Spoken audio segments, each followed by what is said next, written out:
আর যদি শহরে দিয়ে মসজিদ টাকা আসতাম একটা মসজিদ টাকা এনে আসতাম মসজিদ টাকাটা দাম বেশি হ্যাঁ প্রচুর দাম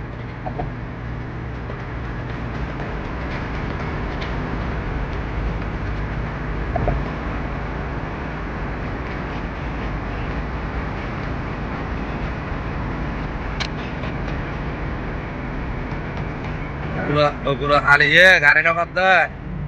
1,000 মানুষ গাড়ির অভাব হয়ে থাকে আল্লাহ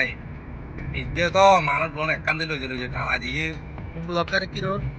হ্যাঁ আচ্ছা টোলো মানুষ না তাকে দেয় গাড়ি কম দেয় না বেগিন কোলা না ইন কোলা নিজের কোলা এই গাড়ি সব অন্য দামে হ্যাঁ